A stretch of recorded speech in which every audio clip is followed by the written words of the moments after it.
नमस्कार। आज हम एक दिलचस्प किताब पर बात करने वाले हैं जी। ये MIT प्रोफेसर योसी शेफी की किताब है द न्यू एबनॉर्मल। हाँ, काफी चर्चित किताब है ये।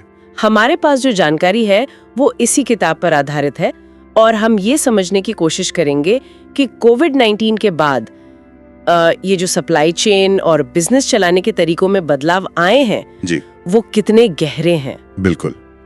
असल में किताब का जो मूल आइडिया है वो यही है कि जिसे हम नॉर्मल या सामान्य कहते थे वो शायद अब लौट कर नहीं आने वाला। अच्छा। हाँ, शेफी इसे एबनॉर्मल कह रहे हैं, मतलब यही नई हकीकत है। और दिलचस्प बात यह है कि वो इसे सिर्फ महामारी का असर नहीं मानते। तो फिर क्या मानते हैं? वो इसे एक स्थायी बदलाव की तरह देख रहे हैं, एक ऐसा दौर जहां उथल पुथल मतलब डिसरप्शन ही नॉर्मल है। कंपनी को इसमें ढलना ही होगा, कोई चारा नहीं है। तो मतलब ये एबनॉर्मल ही अब नया नॉर्मल है। हाँ। तो फिर इसमें टिके रहने के लिए, कामयाब होने के लिए क्या चाहिए कंपनियों को? देखिए, स्रोत साफ इशारा करता है लचीलापन, मतलब रेजिलियंस, बिल्कुल, और तेजी, एजिलिटी, और टेक्नोलॉजी।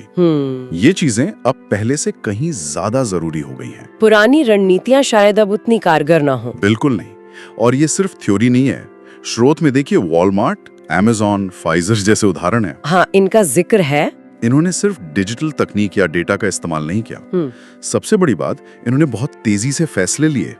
जैसे अमेज़न ने सप्लाई चेन की दिक्कतों को समझने के लिए और डिमांड कैसे बदल रही है ये जानने के लिए डेटा का खूब इस्तेमाल किया। और फाइजर वैक्सीन बनाने में तो कमाल ही कर दिया था उन्होंने। वही तो, अभूतपूर्व तेजी थी वो।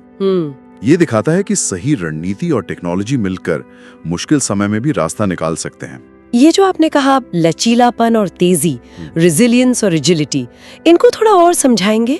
मतलब लचीलापन हुआ झटके सहकर वापस खड़े होने की क्षमता। हाँ, बिल्कुल। और तेजी मतलब तेजी हुई कि जैसे हालात बदले फौरन रिएक्ट करना, फुर्ती दिखाना। एकदम सही। पहले क्या होता था, ज्यादातर जोर एफिशिएंसी पर रहता था, लागत कम करो, सप्लाई चेन एकदम सटीक रखो। हाँ, बिल्कुल, लीन सिस्टम्स। जी, लेकिन महामारी ने दिखाया कि ये सिस्टम्स जरा से झटके में बिखर सकते हैं। तो अब रेजिलियंस का मतलब है कि सिस्टम में थोड़ी गुंजाइश रखना, थोड़े विकल्प रखना, ताकि अचानक कोई मुसीबत आए तो झेल सकें, भले ही रोजमर्रा में वो थोड़ा कम एफिशिएंट लगे। अच्छा, समझी। और एजिलिटी? एजिलिटी यानी फुर्ती।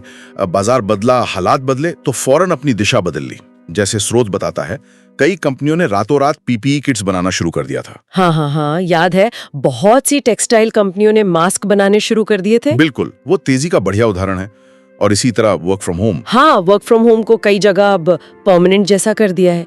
वो भी तो एक तरह की एजिलिटी है ना? बिल्कुल। ये दिखाता है कि कंपनियां सिर्फ बाहरी संकटों पर ही रिएक्ट नहीं कर रही, बल्कि अपने काम करने के तरीके भी बदल रही हैं, स्थायी रूप से। और इस सब में डेटा का रोल कैसा है? स्रोत कहता है कि डेटा एक महत्वपूर्ण संपत्ति है।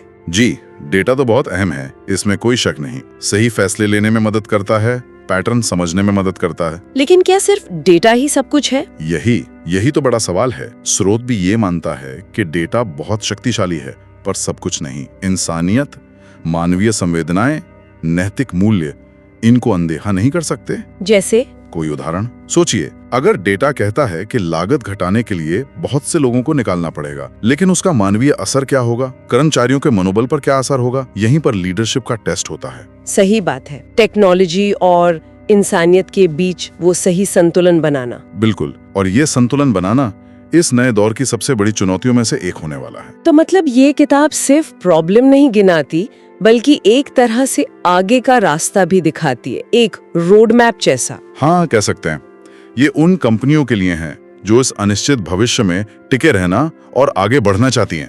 तो निचोड़ क्या निकला इस पूरी बातचीत का? निचोड़ यही है कि बिजनेस की दुनिया में अब स्थिरता की उम्मीद करना शायद सही नहीं। उथल पुथल ही अब हकीकत है। तो लचीलापन, तेजी से ढलने की क्षमता और डिजिटल टूल्स को अपनाना, ये अब ऑप्शन नहीं बल्कि बेसिक जरूरतें बन गई हैं। बेसिक जरूरतें। हाँ, सफलता अब इसी पर निर्भर करेगी। और जाते जाते एक सवाल शायद सोचने के लिए छोड़ सकते हैं हम, स्रोत को ध्यान में रखते हुए, कि जब भविष्य में भी चुनौतियां ऐसी ही अप्रत्याशित होंगी, मुश्किल होंगी, तब कंपनियां टेक्नोलॉजी की ताकत और गहरे मानवीय मूल्यों के बीच एक स्थायी, एक सार्थक संतुलन कैसे बनाएंगी? बहुत जरूरी सवाल है ये, और शायद इसका जवाब ढूंढना ही आने वाले समय की सबसे बड़ी चुनौती होगी।